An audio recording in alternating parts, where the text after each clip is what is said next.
Hi, guys. Welcome back. I'm Liz Wheeler. I have a preview for you of an interview. I sat down when I was at NatCon, I sat down with the president of the Heritage Foundation, Kevin Roberts, which was funny because I actually recently met his daughter.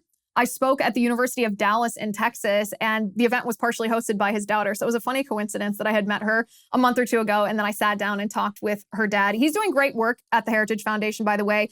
And we talked about a couple of initiatives that they're undertaking at Heritage, including what's called the Education Freedom Report Card. What this is it's a ranking system or metrics where you can gauge how free your state is when it comes to school choice or educational freedom issues. And once you see where your state ranks compared to other states, then there are action items, things that you can do to get involved in increasing the freedom of education in your state. It's a really cool tool. Very nerdy, very cool. And I made a little bit of fun of him, but really it's pretty neat. I think you'll like hearing about it. We also talked about the fiscal blueprint that Heritage Foundation has released. This is to counter the Democrats' accusation that, Republicans are the party of no. Well, Heritage came up with a plan of what Republicans ought to do when they take back Congress in November.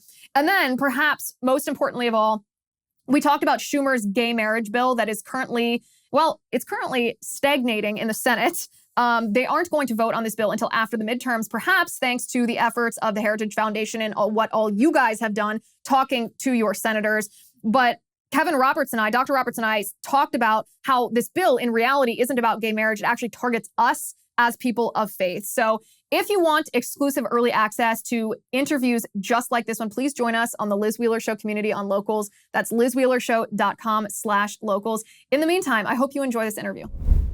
Hi, guys. Welcome. I'm Liz Wheeler. Welcome to the Liz Wheeler Show. We are sitting here in Miami, Florida at NatCon 3. It's been a crazy conference, a good conference, an intellectual conference, so many really good panels. One of my favorite things about this conference actually is that it's not just individual speeches, that it is an entire panel who then have slight differences of opinion and weigh the pros and cons and debate that. It's very unique to this conference. It's very fun. If you weren't able to come this year, you should think about coming next year. It's also in the great free state of Florida, so who can turn that down? But sitting here with me today is we've been trying to set this interview up for probably 2 or 3 months now because we've crossed paths like 20 times. It is president of the Heritage Foundation, Dr. Kevin Roberts. Liz, it's a pleasure to be here. As we were talking about before we came on, we even tried to do this during really cold weather on March for Life Day in January, right? We did. And then I actually saw your daughter. I spoke at the University of Dallas to her Claire Booth Luce group there and met her there. And I was like, well, I missed your dad, but at least I saw you. Yes, you got the better part of the deal. Oh, that's very sweet. Yeah. She was a lovely young lady. So one of the most common questions that I get from people on my Locals community, we talk about policy a lot, we talk about strategy over there, and one of the most common questions is sort of an age-old question that faces Republicans, and that is, aren't you just the party of no? Because we spend so much time, admittedly and rightfully, we spend so much time pushing back on this Marxist assault on cultural institutions and governmental institutions that sometimes it's lost in the fight. Lost in the fight is solutions or alternative proposals, or maybe the proposals are so nitty gritty that they're just not tweetable like the left. And what you've done at the Heritage Foundation, you just released this, is a 2023 fiscal plan for when the Republicans take back both yes, the House and Senate. And I want to ask you about that. What should be the highest priority for Republicans controlling Congress in 2023, taking into account that a Democrat controls the White House? Well, to your point, Liz, the most important thing, just to make a general point, is they need to be for something. And I mean, I believe firmly that one of the moral obligations of conservatives is to constantly pull on the reins on the wild horses of progressivism, right? And so that's important. But too often, and especially in the last generation, we haven't wedded that to a positive agenda. We saw this with the healthcare reform of a few years ago, right? And so what Heritage is trying to do is acknowledging the likelihood that we're going to have a conservative majority, certainly in the House, maybe in the Senate, is for those conservative members of Congress to talk about, we're not just needing to retool the federal government for the sake of saving money. We need to retool the federal government for the sake of serving everyday Americans. The reason, just to cite another example, that we need to have a dramatic reform of welfare and safety net reforms is not at all to be opposed to a safety net system as much as it is to recognize the dignity of work. Our public policy needs to reflect that. just to hang on that example for a moment, if I may, the nice thing is, although we don't live and die by polls at Heritage, when you poll that kind of framing about the dignity of work and Americans who are on safety net programs doing that kind of thing, it's extremely popular. So what Heritage can do is wed the policy priorities of the conservative agenda with sort of the political popular priorities of the American people. That's the kind of thing we need to be doing moving forward. Well, that's very interesting because one of the reasons that the Republican Party as a whole has strayed from fiscal conservatism is because it's a very difficult proposition for Republican elected officials to go back to their constituents and say, you're enjoying XYZ benefit and I'm here to take it away from you, even if it's the right thing fiscally to do. No elected official, out of their own sense of self-preservation and wanting to keep their job, wants to sell that to their constituents. It just wouldn't work. No, I mean, it's just the nature of politics, right? And Margaret Thatcher, a generation ago in Great Britain, talked about that very problem. And so it's our job, if we think about the policy change that needs to happen in this country, while certain things are very urgent, it's our job to think about doing this over 10 or 25 years. I'm not saying that from think tank space saying we have that amount of time to fix everything. What I'm saying is we've taken 2 generations in the United States to completely make a huge proportion of America dependent on government. We're not going to be able to snap our fingers and change that overnight. Therefore, we have to be very good, going back to your original framing, of talking about what we're for. And every single one of those times, we need to frame what we're for in those specific policies, education, safety net reform, foreign policy, as what's in the interest of the everyday American. Yeah. And I don't think Republican elected officials, I know I'm pretty harsh on them, but that's because I want them to do their job well. I hired them. I get to hold them accountable. That's the right attitude. That's right. I'm hard on them because I want them to do their job well because they need to serve the American people. So NatCon is sponsored by the Edmund Burke Foundation. And so I want to get a little nerdy for a second. And I want to talk about one of the biggest divides in the conservative movement and Republican Party is a very healthy battle, by the way, between the John Lockean definition of liberty, which is a more libertarian, individual rights-centric view of liberty, versus the Edmund Burkean idea of ordered liberty. Where do you stand on that question and why? Firmly in the latter camp. I am a Burkean through and through, particularly a Kirkian, although there's some tension between Burke and Kirk, just to continue this geek out with you, which is a lot of fun. But the point is, to my friends who are Lockeans, who are more in the libertarian camp, always remind them, as a historian of the founding of the United States, it's actually both and. The reason that 20th century conservatives like Russell Kirk could write eloquently about ordered liberty is because there is that tradition from the Lockeans that freedom is really important. It's an essential part of this. But I will be really blunt and say that as a historian, even before I'm a policy leader, that this country's founding was not Lockean. It was Burkean, almost 100%. That our founders, regardless of where they were from, regardless of the differences they had politically, understood that the greatest objective of the United States government was ordered liberty. That's something that conservatives have really forgotten at the very same time that we've seen government grow more expensive. And it makes us sound like we're always going back to say, stop spending more money. It's not good that we spend the amount of money we do, but that's not the right framing. In other words, that's a very Lockean framing. We need to be talking about humans flourishing, which is something Burke would constantly remind us of. How would you define ordered liberty? Ordered liberty is putting 2 competing goods in some sort of resolution publicly together. As I've told many classes of students over the years, Liz, order is very good, right? But we don't want 100% order because it means that we're not exercising our free will. And liberty might sound like it's a lot of fun to us, especially when we're teenagers or when we're in our 20s, but it's not, as our libertarian friends would say, the right to do whatever the heck we want to do. In fact, freedom is the right to do what we ought. It connotes a moral obligation to something larger than us, in this case, the American public square. So putting ordered liberty together means that we're recognizing that we are at our freest when civil society is ordered around eternal truths. The opportunity to live virtuously. Yes, well put. Why do you think so many Republican elected officials err on the John Lockean side of this argument? Well, because for many years, as the federal government grew more expensive, especially after the poorly named Great Society and the equally poorly named War on Poverty, the federal government began spending more money. And so it was politically popular to say, let's stop spending that money. I can tell you from polls, public opinion polls, even of conservative Americans, that kind of concern just doesn't exist anymore. It's not that Americans don't care about it, and it's certainly not because it's not a bad idea. It's because we've been desensitized to it.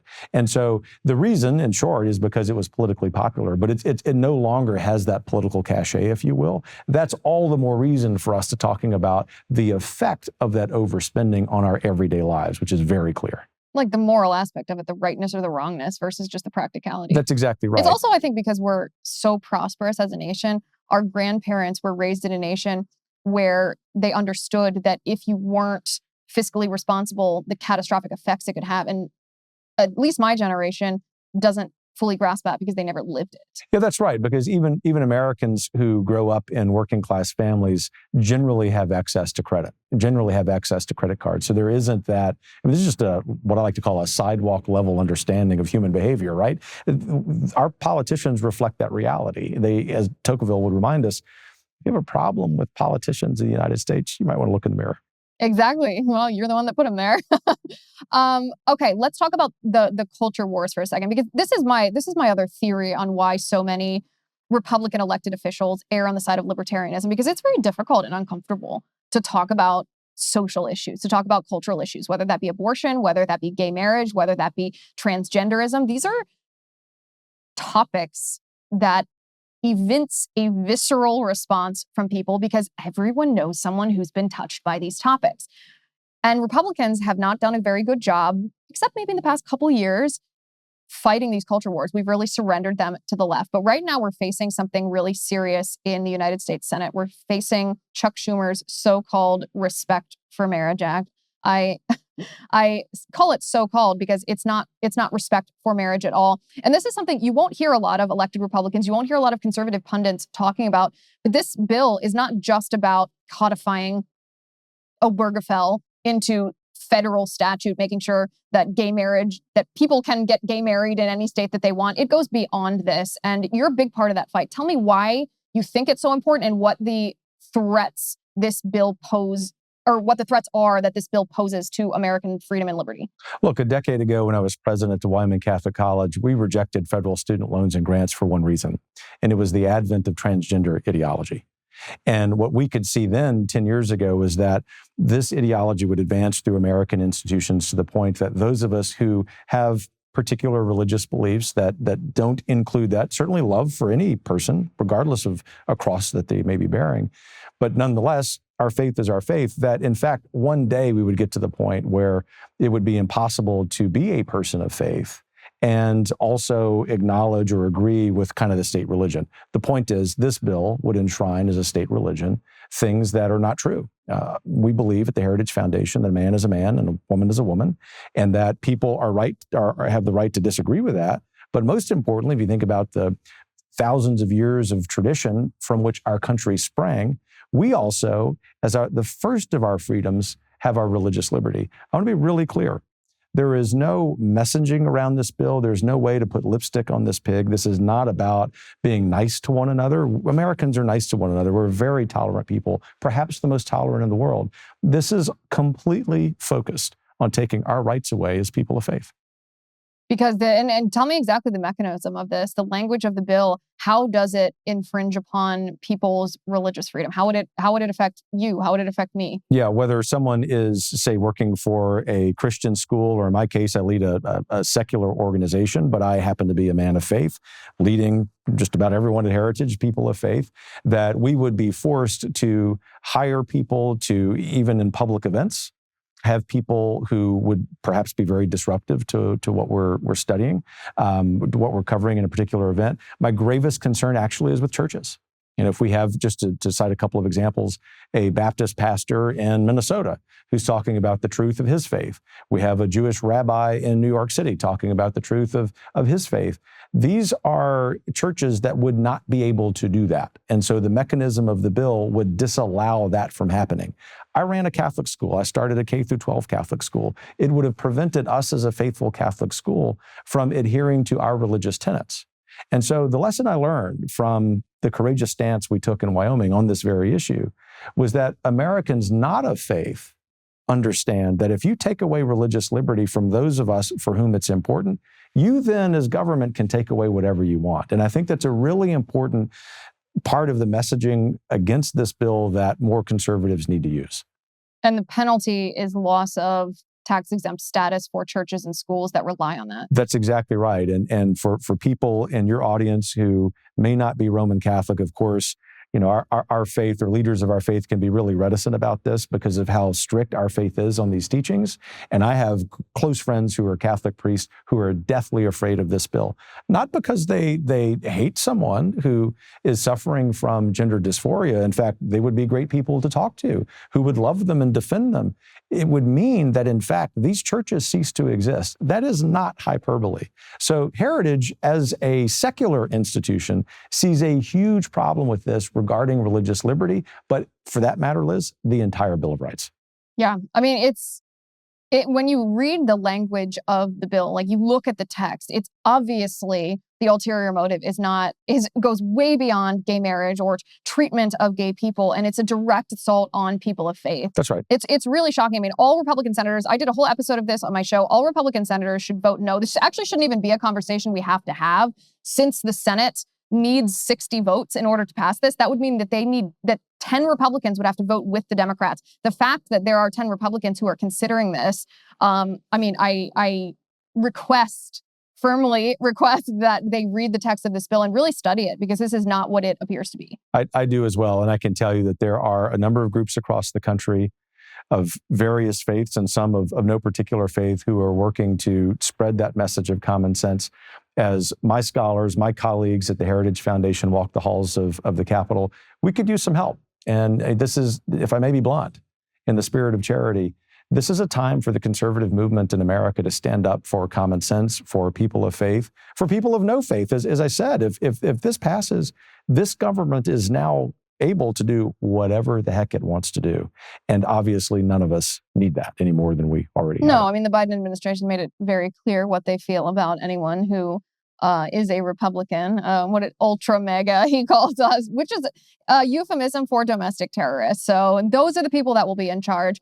Let me ask you about something else that's happening at Heritage. It's something you recently unveiled, this education freedom metric. Tell me about this. This is really cool. I'm very excited because at my core, even though I'm a policy guy, I'm an academic. And so I love the research products that Heritage does. We publish all of them in the spirit of they becoming tools for effecting policies change. And so this one, I think, is one of the best that we published ever. Yeah. It's called the Education Freedom Report Card. It grades all of the 50 states and the District of Columbia on what they have done to put educational freedom in the hands of parents and students. And so some states do really well. State of Florida, where we were recently, acknowledging their victory, so to speak, as number one. Arizona nipping at their heels because of some great school choice legislation.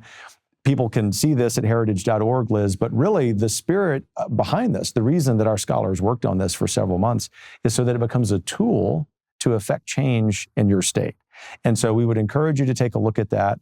In my adopted home state of Texas, Texas does well in some respects, like regulatory freedom, but it does an awful job when it comes to school choice. So there's a huge opportunity for anyone watching or listening to your show who goes and uses that report card to go to their legislator in Texas, for example, and say, Texas is supposed to be number one. Let's go make that happen. Yeah, which these are my favorite kind of things, because I'm sure you experience the same thing, but everybody, and that's a generalization, most people in the conservative movement understand the enemy that we're facing. They feel galvanized, they feel energy, and they don't always know where to direct this. What can I do if I'm not a policy wonk? What can I do if I don't work in Washington, D.C.? Where can my skills make a difference? And this is the kind of tool that makes that happen. You can see in your state what is good in the education system, what is bad, and then you can specifically pressure your state legislatures to make that change. That's incredibly powerful. It is. And then the other thing is, some of the state education commissioners, governors, we always hear from these folks who don't score so well, legislators. The first thing they want to do is see if somehow the data is misconstrued. No, we're a think tank. We just want to call things objectively right. And so we have not made a mistake with the data, I can assure you of that. But the real point that I want to make, Liz, is that we will be updating this in real time so that when laws are passed in states, for example, if Texas were to pass, as they should, a universal private school choice bill in which every dollar follows every child, I can practically guarantee that the results of that formula is that they would be number one. We don't know that until we put it into the file. But the point is that we will be constantly updating this, creating what? The laboratory of democracy that our founders and, of course, 20th century policymakers across the political spectrum envisioned. This is exactly what was supposed to happen in our country at the beginning. And I'm really proud of you guys. I'm happy that you're doing this. Thank you so much for sitting down with me today.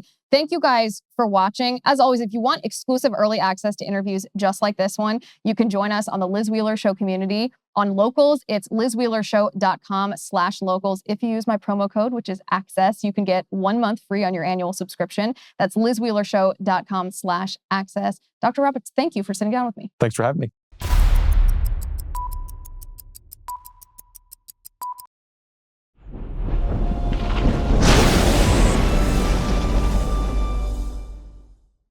If you haven't already, give this video a thumbs up, hit the subscribe button below, and ring the bell to make sure you never miss a video.